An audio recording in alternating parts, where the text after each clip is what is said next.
Bismillahirrahmanirrahim. Assalamualaikum warahmatullahi taala wabarakatuh.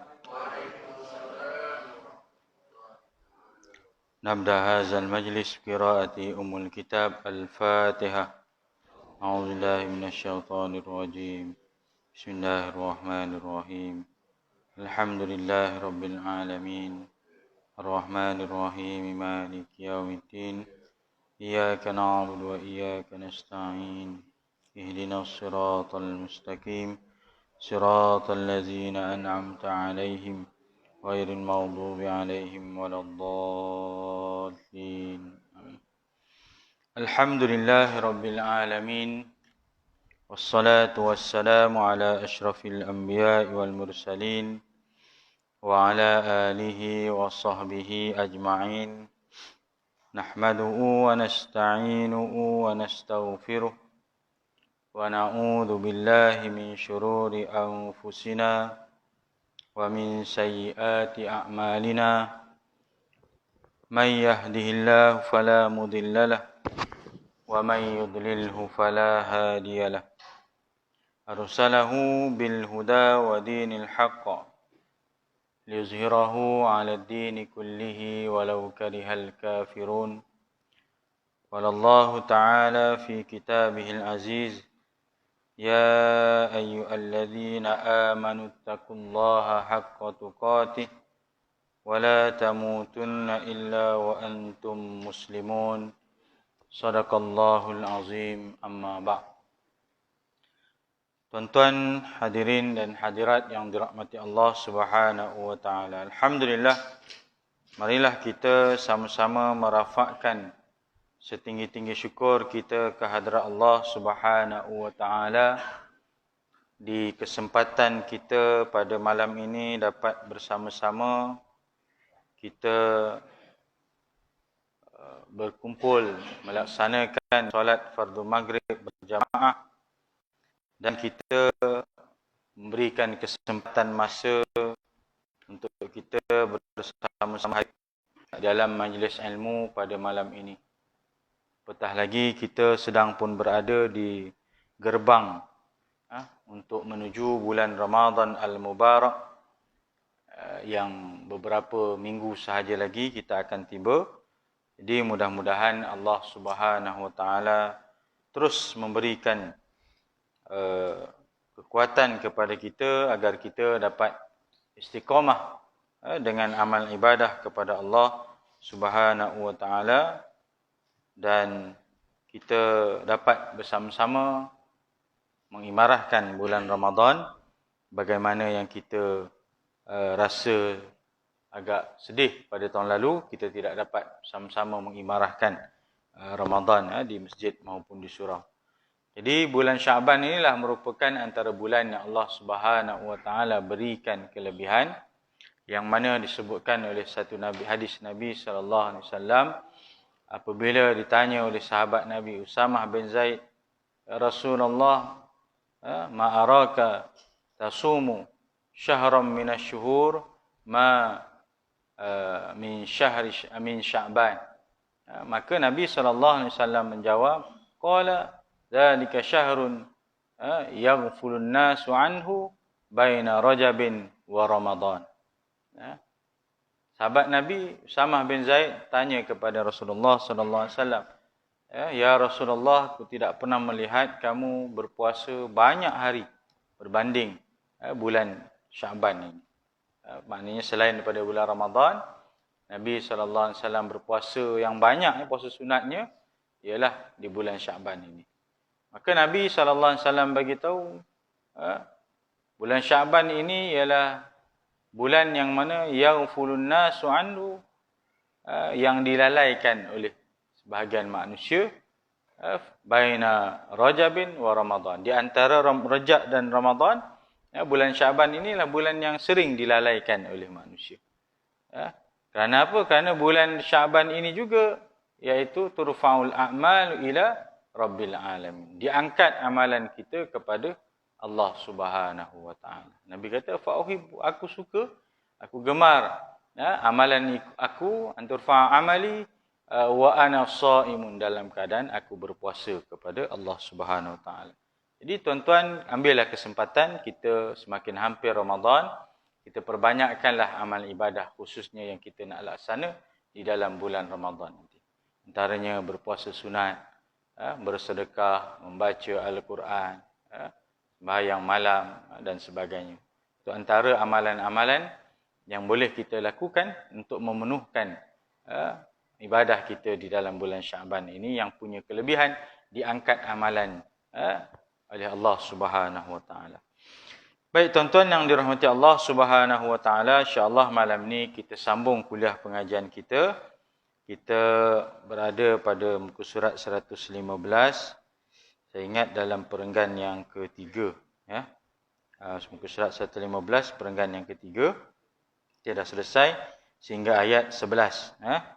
Jadi pada malam ni insya-Allah kita sambung semula ayat ke yang ke-12, ya. Baik, kemudian Allah Subhanahu Wa Taala menerangkan sifat-sifat orang yang mendustakan hari pembalasan. Ya. Sebelum ini Allah Subhanahu Wa Taala telah sebutkan tentang orang-orang yang mendustakan hari pembalasan, alladzina yukadzibuna biyaumiddin. Mereka-mereka yang mendustakan hari pembalasan. Jadi malam ini kita sambung ayat yang seterusnya. Allah ceritakan siapa dia yang mendustakan hari pembalasan itu. Ya. Ciri-cirinya yang macam mana, orang yang macam mana yang mendustakan hari pembalasan itu. Allah sebutkan dalam firman-Nya ayat yang ke-12 hingga 13. Wa ma yukadzibu bihi illa kullu mu'tadin athim. Ya.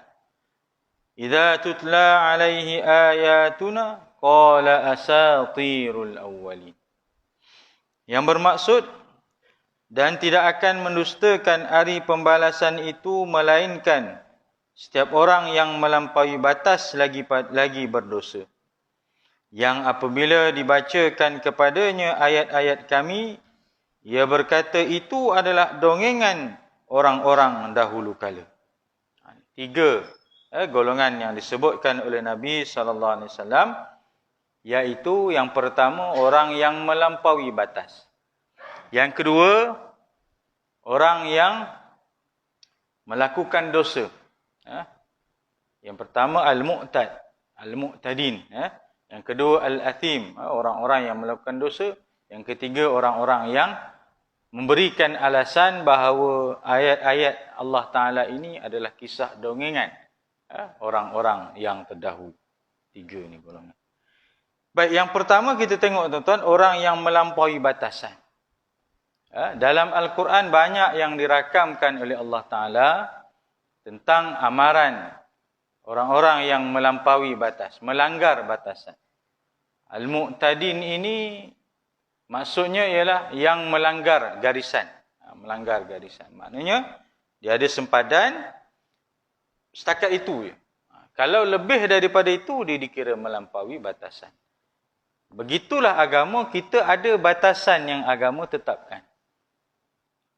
Dalam lingkungan itu sahaja, kita melakukan apa yang disuruh oleh Allah Ta'ala. Apabila melepasi daripada batasan yang sepatutnya, maka kita dikira sebagai al-mu'tadin, orang yang melampaui batas. Dalam Al-Quran ada beberapa kalimat lain yang Allah Ta'ala sebut mereka-mereka yang melampaui batas. Ya? Antaranya dalam surah An-Nazi'at, Allah Subhanahu Wa Ta'ala sebut, izhab ila fir'auna innahu tagha. Ya. Pergilah kamu kepada Fir'aun, sesungguhnya ia telah melampaui batas. Ya. Melampaui batas agama yang sepatutnya dia menyembah Allah Subhanahu Wa Ta'ala, tetapi dia enggan menyembah Allah, bahkan dia mengangkat pula dirinya sebagai Tuhan. Faqala ana rabbukumul a'la. Dia mengaku bahawa dirinya sebagai Tuhan. Dia melampaui daripada batasan agama yang sepatutnya. Ya. Apa lagi kalimah lain yang Allah Ta'ala gunakan dalam Al-Quran, antaranya ialah la musrifin. Ya. Wa inna fir'auna la'alim fil ardi wa innahu la musrifin. Ya. Sesungguhnya Fir'aun itu bermaharajalela di atas muka bumi ini dan dia melakukan melampaui batasan. Innahu la musrifin. Semuanya ini Allah rakamkan nak gambar bahawasanya agama kita ada batasan yang kita perlu ikut sebagaimana yang telah disebutkan sebagai perintah Allah Subhanahu Wa Taala. Dia sama macam kehidupan kita di dunia ni, tuan-tuan. Ada batasan yang kita boleh, ada yang kita tak boleh. Peraturan-peraturan yang ada, kita tak boleh melangkaui peraturan. Peraturan menyatakan bahawa dalam tempoh SOP kena ikut SOP ni gini-gini. Kalau tak ikut, maka akan dikenakan hukuman. Denda, compound, 10K contohnya. Itu adalah batasan dia, maknanya jangan lebih daripada itu. Kita kena ikut lingkungan peraturan itu. Itulah batasan dia. Jadi Allah Subhanahu Wa Taala pun menetapkan agama begitulah, tuan-tuan. Allah sebut dalam Al-Quran ayat yang lain, amma man tagha wa athara al-hayata ad-dunya. Adapun orang-orang yang melampaui batasan, wa athara al-hayata ad-dunya, dia mengambil keuntungan dunia semata-mata ataupun dia terpedaya dengan kepentingan dunia, fa innal jahima hiyal ma'wa, maka neraka jahimlah tempat kembalinya. Kita dalam peraturan dan lingkungan peraturan dunia kita sebagaimana kita patuh, maka begitu juga lebih-lebih lagi kita kena patuhlah perintah Allah Subhanahu Wa Taala. Kalau kita bersungguh mematuhi SOP sebagai satu peraturan, begitu juga kita perlu bersungguh mematuhi apa jua perintah Allah Taala. Dalam bab pakai mask contohnya. Ni yang tak pakai tu mula. Dalam bab pakai mask contohnya. Bukan sekadar tak pakai. Pakai tak betul pun, itu dah dikira salah peraturan. Pakai tak betul pun. Katanya kalau pakai letak di dagu saja pun salah. Pakai tutup mulut je, hidung tak tutup pun salah. Pakai letak di leher je pun salah. Pakai tapi letak dalam poket pun salah. Itu semua peraturan dunia yang kita wajib ikut demi kemaslahatan. Tapi kita nak bawa pula sebaliknya, kalau dengan Allah Subhanahu Wa Taala, mereka kata kalau dengan peraturan manusia, begitulah ketatnya peraturan manusia dan begitu hukumannya kalau kamu langgar, ini hukumannya. Kita tengok Allah punya peraturan lebih-lebih lagi lah, tuan-tuan. Perumpamaan yang mudah, menutup aurat. Allah wajibkan menutup aurat. Ya. Kalau dalam pakai mask tadi cerita tak letak kat dagu pun dah dikira salah. Begitulah juga menutup aurat. Kena betul lah gaya menutup aurat tu sebagaimana yang diertikan menutup aurat sebenarnya. Tak mau sekadar tudung pakai lengan pendek. Tudung pakai lengannya panjang, bajunya ketat. Itu contoh. Maknanya ada batasan-batasan Allah yang kita perlu ikut. Jangan langgar daripada batasan Allah Subhanahu Wa Taala. Ya. Baik, itu yang pertama, ya, orang yang melampaui batasan. Yang kedua ialah orang yang melakukan dosa, al-athim. Manusia ni kita tak terlepas daripada melakukan dosa. Semua ada, kadang-kadang kita tersilap, terkhilaf, kita terlupa dan sebagainya. Apa yang penting apabila kita ini berada atau melakukan dosa, segeralah kembali kepada Allah Subhanahu Wa Taala. Walladzina idza fa'alu fahishatan aw zalamu anfusahum dzakarullaha fastaghfaru lidzunubihim. Ya.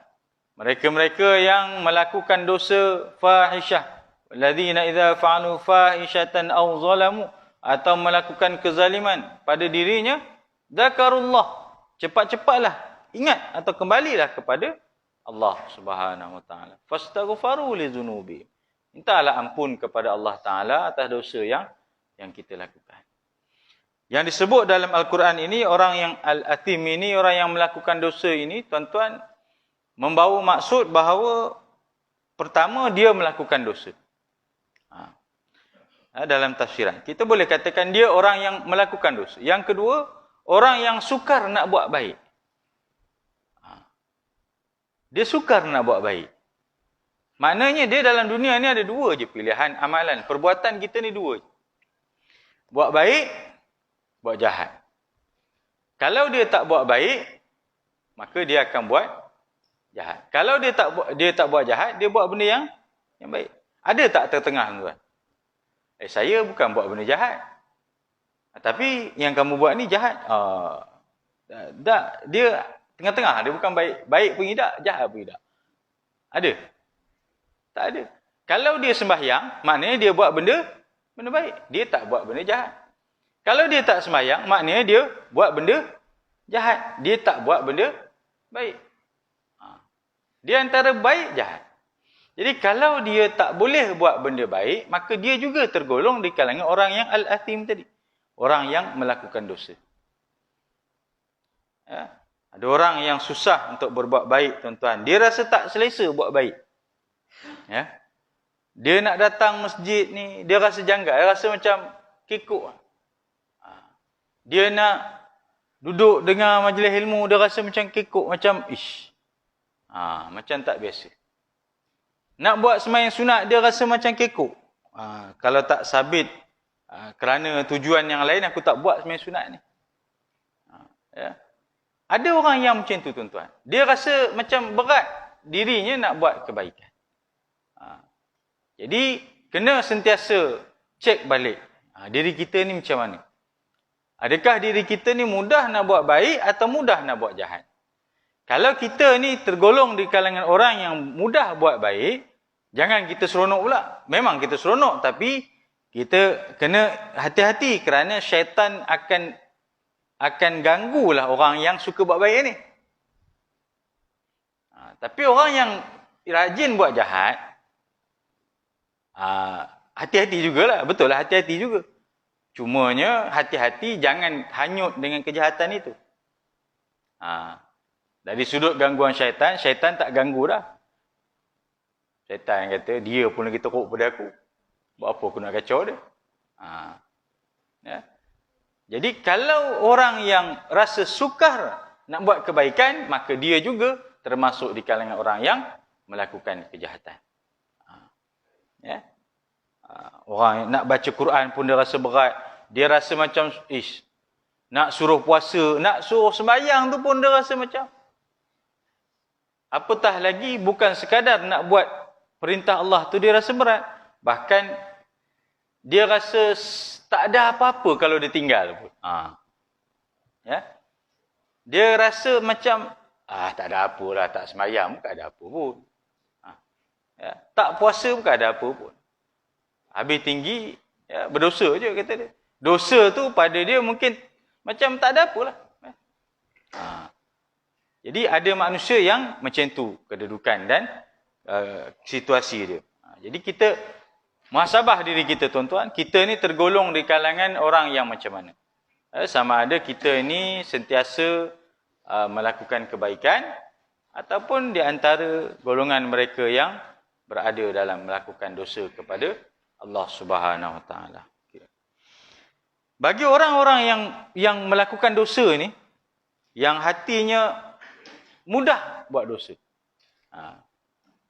Sebab itu kita kena sentiasa doa kepada Allah Taala, tuan-tuan. Kita doalah kepada Allah Taala. Tuan-tuan doa, ya Allah, ya Tuhan kami, Kau berilah, kurniakanlah kepada kami rasa seronok dalam melakukan amal kebaikan. Rasa seronok dalam melakukan perkara-perkara pahala. Rasa seronok dalam melakukan perkara-perkara yang diredai Allah Ta'ala. Minta Allah. Kita minta. Kita doa kepada Allah Ta'ala. Allah masukkan rasa perasaan itu. Dan kita minta doa juga kepada Allah. Ya Allah, ya Tuhan kami, kurniakan kepada kami rasa benci kepada dosa. Rasa benci kepada maksiat. Sebagaimana kami benci diri kami dicampakkan ke api neraka. Minta kepada Allah Subhanahu Wa Taala. Kalau kita tidak minta, tuan-tuan, kita bimbang, mungkin kita buat amal kebaikan, dalam masa yang sama terselit di sana nanti ada perkara-perkara yang syaitan akan cucuk kita.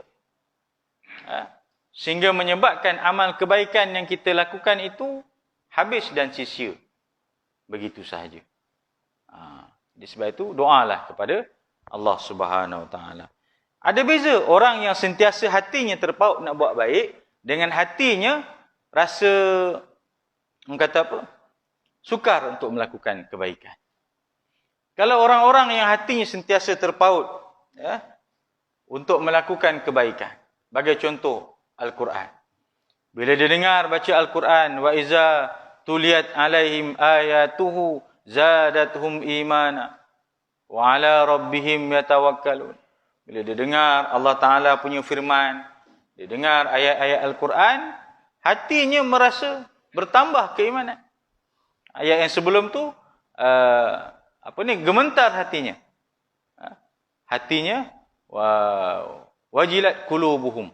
Hatinya akan merasa gentar. Tapi bagi orang yang melakukan dosa, al-atim, orang selalu melakukan dosa, tak ada apa. Baca Al-Quran ni tak menyentuh pun, tak menyentak pun hati dia. Tak ada rasa apa pun dalam jiwanya tentang Al-Quran yang dibaca. Sebab itu dalam yang ketiga pula yang kita nak sebut di sini, wa iza tutla alaihi ayatuna qala asatirul awwalin. Apabila dibacakan ayat kepada mereka, orang-orang yang berdosa, orang-orang yang tidak melakukan kebaikan ini, orang yang melampaui batas ini, mereka hanya beralasan, qala asatirul awwalin. Ini cerita dongeng. Dalam Al-Quran ini ngarut semua ni. Ini tak betul. Sedangkan orang yang beriman, dibacakan ayat bertambah imannya. Bagi orang-orang yang menolak, dibacakan ayat Al-Quran, dia menolak balik Al-Quran itu. Apa ni Al-Quran ini cerita dongeng semuanya. Ini semua cerita yang tak masuk akal. Mana mungkin ada syurga dan neraka. Mana mungkin manusia yang dah hancur tulang belulang boleh dibangkitkan, dihimpunkan balik semula. Ini semua tak masuk akal. Ini cerita-cerita karut semua. Itu alasan-alasan bagi orang-orang yang tolak, tidak beriman kepada Allah Subhanahu Wa Taala. Khususnya tidak beriman kepada hari kebangkitan. Dalam satu ayat Allah Subhanahu Wa Taala rakamkan bagaimana orang-orang yang ingkar hari kebangkitan. Mereka beralasan macam-macam, tuan-tuan. Mereka tak akan terima. Sebab hatinya memang dah tertutup untuk terima kebenaran itu. Sehingga Allah Ta'ala sebut banyaknya, kita kata apa, dia punya alasan-alasan orang-orang yang menolak Al-Quran ini. Allah sebutkan dalam satu firman-Nya dalam surah Al-Furqan, وَقَالَ الَّذِينَ لَا يَرْجُونَ لِقَاءَنَا لَوْلَا أُنْزِلَ عَلَيْنَا الْمَلَائِكَةُ أَوْ نَرَى رَبَّنَا لَقَدِ اسْتَكْبَرُوا فِي أَنفُسِهِمْ وَعَتَوْا عُتُوًّا كَبِيرًا. Ini satu lagi ayat yang nak cerita melampaui batas tadi. Melampaui batas. Ini وَعَتَوْا عُتُوًّا كَبِيرًا.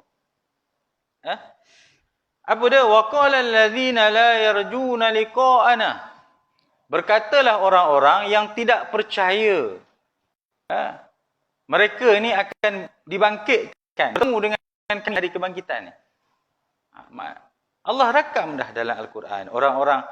Ada orang yang tak percaya dengan hari kebangkitan. La yarjuna liqa'ana laula unzila alaina al-malaikah. Melainkan kau turunkan malaikat depan kami.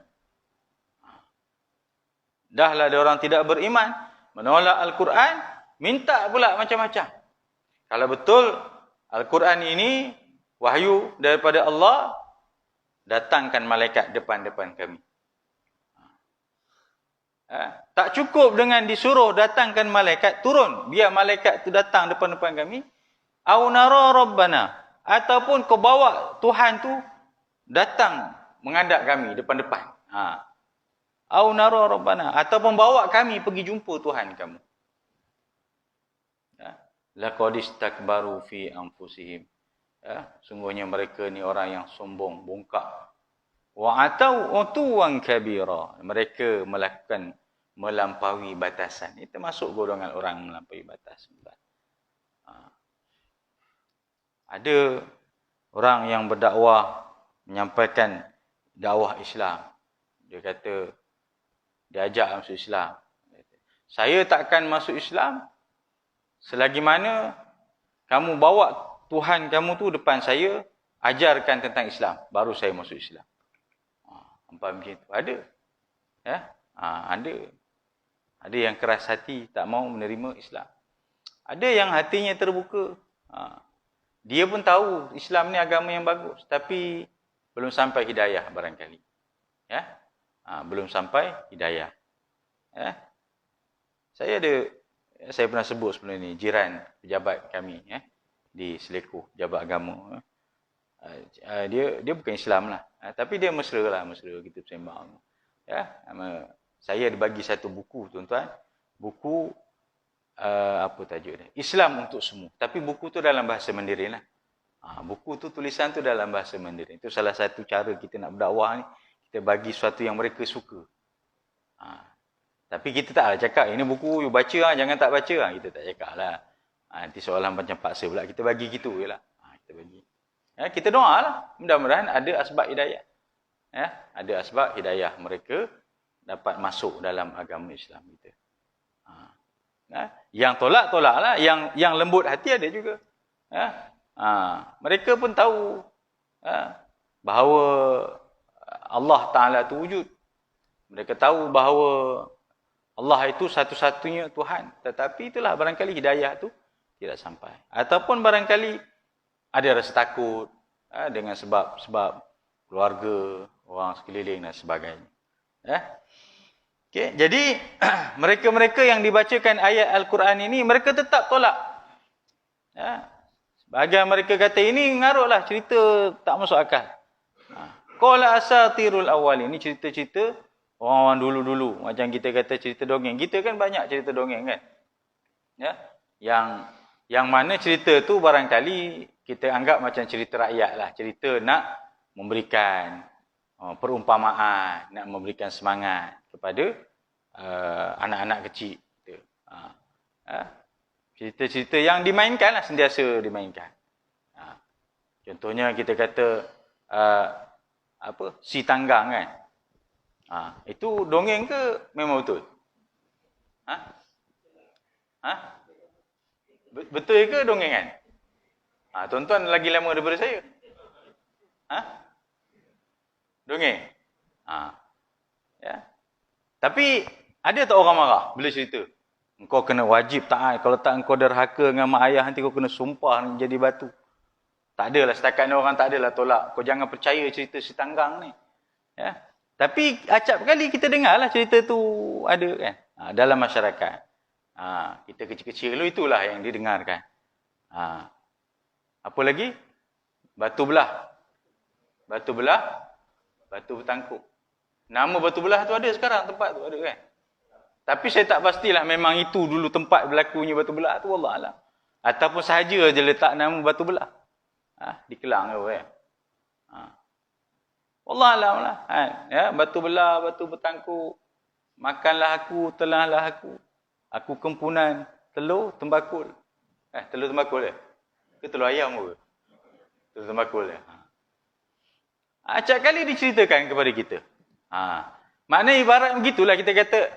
Orang yang menolak Al-Quran, dia kata ini cerita dongeng ni, maknanya cerita yang sebenarnya tak ada asas pun. Tapi diceritakan menjadi satu generasi ke satu generasi, benda tu dicerita. Mungkin adalah pengajaran yang diambil. Yang familiar tu dua lah. Kan, si tanggang, batu belah, batu bertangkup, lagi apa lagi. Hang tuah ni masih lagi tengah-tengah, tak tahu lah ya ke tidak ke, kubur pun tak jumpa, macam-macam lah. Itu kita tak berani nak kata lah. Ya. Apa lagi? Itulah maksudnya gambaran mereka menolak Al-Quran. Mereka kata ini adalah cerita-cerita yang dikisahkan oleh orang-orang terdahulu. Bukannya wahyu daripada Allah Subhanahu Wa Taala. Jadi itu golongan orang-orang yang menolak Al-Quranul Karim. Baik. Maksudnya tidak akan mendustakan hari pembalasan kecuali orang-orang yang mempunyai 3 sifat berikut. Dah sebut tadi. Yang pertama, melampaui batas, yakni jahat, zalim dan melanggar dasar kebenaran. Maksudnya langgar perintah Allah Ta'ala lah. Cerita. Dia berkait tu. Yang pertama dengan yang kedua tu berkait. Kalau dia melanggar perintah Allah Ta'ala, bermakna dia melakukan dosa lah. Jadi yang kedua berdosa, iaitu bergelumang dengan dosa dalam perbuatannya, seperti melakukan perkara yang haram dan melanggar batasan keharusan. Atau dengan kata-kata lain, seperti menipu apabila bercakap, tidak menepati janji apabila berjanji, dan melakukan kezaliman apabila bergaduh. Melakukan dosa, samalah. Dia bila melakukan dosa, bermakna dia melanggar batasan Allah Ta'ala. Bila dia melanggar batasan Allah, bermakna dia sedang melakukan dosa kepada Allah Ta'ala. Dan yang ketiga, apabila dibacakan Al-Quran kepadanya, dia berkata itu adalah dongengan orang-orang dahulu kala, iaitu cerita-cerita, penipuan-penipuan dan kebatilan orang dahulu kala yang diterima oleh Nabi Muhammad SAW daripada orang sebelumnya. Kemudian ditokok tambah menjadi elok. Mereka kata, ini cerita karut dia, apa yang Nabi Muhammad bawa ni, itu daripada cerita Nabi-Nabi terdahulu, dibawa, kemudian ditokok tambah, nak bagi sedap cerita. Adapun apa yang dirakam dalam Al-Quran, kisah Nabi Adam, Nabi Idris, Nabi Nuh, sampailah kepada Nabi Muhammad SAW, itu semua cerita-cerita yang antara seorang ke seorang diceritakan. Macam orang kata apa? Karutlah pada mereka. Dalam sangkaan mereka bahawa Al-Quranul Karim bukanlah wahyu daripada Allah Subhanahu Wa Taala. Dia bukan wahyu daripada Allah Subhanahu Wa Taala. Apatah lagi menceritakan benda yang sebelum dan benda yang akan. Sebelum tu satu hal lah, benda yang mungkin dah berlaku, ada tokok tambah barangkali cerita dongeng itu. Ini benda yang belum berlaku, cerita hari kiamat. Yang belum berlaku lagi pun dicerita dalam Al-Quran. Jadi mereka kata, ini confirm lah mengarut. Ini cerita dongeng sebab mana siapa yang boleh cerita tentang benda syurga neraka yang belum pergi lagi. Tak ada siapa yang pergi lagi, tapi boleh dicerita dalam Al-Quran. Iaitu orang-orang yang menolak Al-Quran. Sifat ketiga ini menyerupai firman Allah Subhanahu Wa Taala dalam surah An-Nahl ayat 24. Wa idza qila lahum maza anzala rabbukum qalu asatirul awwalin. Apabila dikatakan kepada mereka, apakah yang telah diturunkan oleh Tuhan kamu? Mereka berkata, dongengan orang dahulu kala. Surah An-Nahl ayat 24. Dan juga firman-Nya dalam surah Al-Furqan ayat yang kelima. Wa qalu asatirul awwalin iktatabaha fahiya tumla alaihi bukratan wa asila. Dan mereka mengatakan itu adalah dongengan orang-orang dahulu kala, dimintanya supaya dituliskan. Maka dibacakanlah dongengan itu kepada setiap pagi dan petang. Banyak dalam Al-Quran Allah rakam jawapan orang-orang yang tak terima Al-Quran ini. Antara alasannya ialah ini cerita dongeng. Ini cerita dongeng orang dulu kala. Ini cerita nenek moyang dahulu kala. Baik. Dikatakan bahawa ayat ini ditujukan kepada Al-Walid bin Al-Mughirah, Abu Jahal dan yang seumpamanya itu golongan orang-orang yang menolak Al-Quran di kalangan orang kafir Quraisy. Baik, kemudian Allah Subhanahu Wa Taala menerangkan pula sebab-sebab pendustaan mereka terhadap Al-Quran dengan firman-Nya. Ayat yang ke-14. Kalla bal rana ala qulubihim ma kanu yaksibun. Sekali-kali tidak demikian. Ini bahkan apa yang mereka lakukan itu telah menutup hati mereka. Lagi mereka melakukan dosa, lagi mereka menolak Al-Quran, lagilah akan menutup hati mereka. Lagilah menyebabkan hati mereka gelap untuk menerima petunjuk dan hidayah Allah Subhanahu Wa Taala. Maksudnya berhati-hati dan berhentilah kamu daripada kata-kata tersebut. Ia bukanlah seperti yang kamu sangka, wahai orang-orang yang melampaui batas dan berdosa. Bahkan juga bukan sebenarnya kamu katakan bahawa Al-Quran itu adalah dongengan orang-orang dahulu kala. Ni, hati mereka ni rona, dah ada benda yang menutup. Maknanya hati ni dah matilah, keras. Tak boleh nak nak diperbaiki. Ya. Hati ini ada 3, tuan-tuan. Yang pertama, hati yang mati. Hati yang mati. Yang kedua, hati yang sakit. Yang ketiga, hati yang suci, murni. Hati yang mati ini, hati yang dah tertutup. Ya. Apabila selalu melakukan dosa, titik hitam. Buat dosa, titik hitam. Buat dosa, titik hitam. Lama-lama tutup. Dan hati itu mati. Ya. Apa tanda-tanda hati itu mati, tuan-tuan? Dia ada tanda. Ini bukan penyakit hati yang boleh diubat di hospital. Operate ke bagi ubat, tak. Penyakit hati yang bersifat kerohanian. Yang pertama, apabila hati itu, tanda-tanda hati kita itu mati, yang pertama, kita berani meninggalkan sembahyang.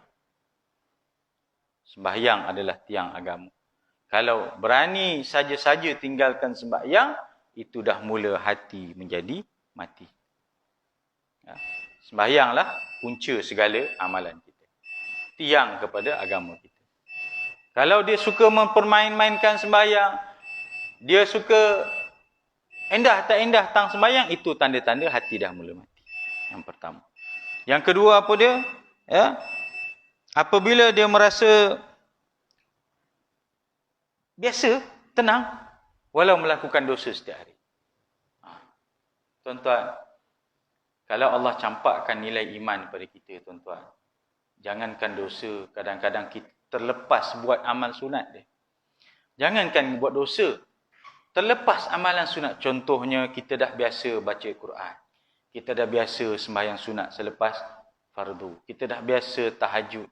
Bila kita terlepas sembahyang atau amalan sunat tu, kita rasa, ya Allah, nyesal. Ruginya. Ya, jadi kalau Allah campakkan keimanan dalam hati kita, dia akan ada perasaan. Tapi kalau tak ada rasa, bukan kata dia tinggal amalan sunat, dia melakukan dosa setiap hari, tak ada rasa apa-apa. Tak rasa takut pada Allah Ta'ala. Apatah lagi dosa yang dia buat tu terlalu besar. Allah Akbar. Ya, kita minta Allah supaya Allah Ta'ala jangan biarkan kita terkapai-kapai lah, tuan-tuan. Ada masanya Allah uji kita, ya, yang kita risau. Ujian itu menyebabkan kita jatuh dan kita hilang arah pedoman daripada Allah Subhanahu Wa Taala. Yang ketiga apa dia? Kita tanda-tanda hati mati ialah jauh daripada Al-Quran. Jauh daripada Al-Quran. Sebab itu bacalah Al-Quran setiap hari, tuan-tuan. Walau sikit pun jadilah. Satu hari semuka pun jadilah. Satu hari satu ayat pun jadilah. Ya. Kerana Al-Quran itulah yang akan menerang dan memberi syafaat kepada kita. Kalau hati kita jauh dengan Al-Quran, kita lama dah tak baca Quran, tunggu Ramadan baru baca, tuan-tuan. Itulah tanda-tanda hati kita mati. Ya. Itu jangan tinggalkan Al-Quran. Walau sehari pun, tuan-tuan, Al-Quranlah yang akan menjadi peneman kita di kubur. Ketika mana kita meninggal, kita di alam kubur, tak ada siapa temankan kita dah, tuan-tuan. Isteri kita, suami kita, anak-anak kita, semua balik pulang ke rumah. Walau sedih, menangis sekalipun, dia akan pulang ke rumah. Tinggallah kita di alam kubur, di alam barzah, yang menemani kita siapa? Al-Quran yang kita sentiasa baca. Wa fil qabri mu'nisa, wa fil qiyamati syafi'ah. Hari kiamat dia memberi syafaat, menjadi pelindung kita di alam kubur. Jangan tinggalkan baca Quran. Itu. Kalau tinggalkan Al-Quran, hati akan mati. Dan yang keempat apa dia? Tidak ada masa untuk berfikir tentang agama dah. Semua dunia dah. Sibuk nak cari duit, sibuk nak naik pangkat, sibuk nak. Semua fikir dunia, tuan-tuan. Tak ada fikir dah akhirat ni. Ya? Tak ada fikir dah macam mana amalan aku ni dah banyak ke tidak di akhirat. Tak fikir dah. Semua fikir dunia. Boleh. Betul kita perlukan nikmat dunia ini, tapi jangan sampai langsung tak ada dah fikir agama. Fikir akhirat kita. Yang kelima ialah mudah untuk kita sangka buruk. Tanda-tanda hati mati yang kelima apa dia? Kita mudah bersangka buruk. Semua yang berlaku itu macam-macam kita kata. Ini tak sepatutnya, kenapa jadi macam ni? Kalaulah, itulah, inilah. Sedangkan itu ketetapan daripada Allah Ta'ala. Apatah lagi, bersangka buruk itu dengan Allah Ta'ala. Aku punya baik buat macam ni, Allah Ta'ala uji aku macam ni. Tuan, jangan. Kalau ada kita sifat bersangka buruk dengan Allah Ta'ala, itu tanda hati kita dah nak mati. Ya. Yang keenam, kita tak suka dengar nasihat. Tak suka dah. Tak kira lah siapa pun nasihat.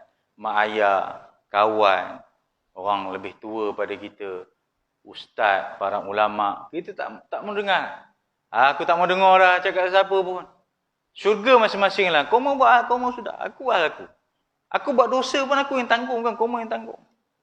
Bila hati dah tak boleh terima nasihat, kita rasa kita je, itu tanda-tanda hati kita dah mati, tuan-tuan. Dan yang ketujuh, tidak rasa takut dengan azab dan juga balasan Allah Subhanahu Wa Taala. Tak rasa takut dengan azab Allah Taala. Walaupun disebut dalam Al-Quran, balasan orang tak sembahyang, balasan orang yang minum arak, balasan orang macam-macam lah dosa-dosa yang dibuat, balasan-balasannya dengan nerakanya macam mana keadaannya, kita tak rasa apa.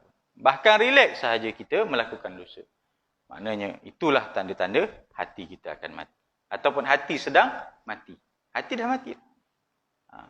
Jadi kalau dah mati buat apa, tuan-tuan? Orang kalau dah mati buat apa?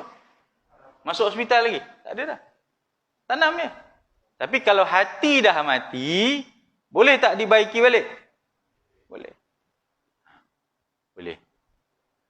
Tapi kalau terlalu kotor, maka kena pelan-pelan lah.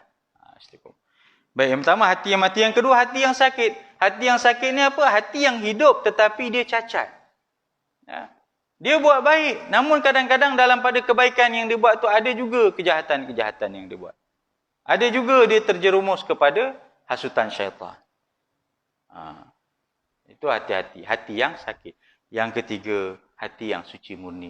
Di situlah hati yang terletaknya nilai keimanan dan ketakwaan kepada Allah Subhanahu Wa Taala. Jadi kita checklist balik hati kita, adakah hati kita ni kategori hati yang mati, hati yang sakit, ataupun hati yang suci lagi murni. Baik, namun lantaran banyaknya dosa dan kesalahan kamu telah menghalang hati kamu daripada beriman kepada Al-Quran. Ia membentuk ar-ra'in, penutup yang menghalang kebenaran, kebaikan dan cahaya daripada menembusi hati. Lalu ia membutakannya dari melihat kebenaran. Sebab itu, bila kita banyak melakukan dosa tanpa kembali kepada Allah Ta'ala, lama-lama dia tutup. Dia macam tubuh badan kita lah. Jantung kita.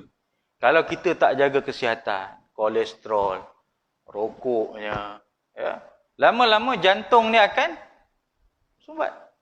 Kita pula tak exercise, tak jaga makanan, tak jaga kesihatan, lama-lama dia akan tersumbat. Bila tersumbat, susah kita nak bernafas. Bila susah nak bernafas, kena buat rawatan selalu.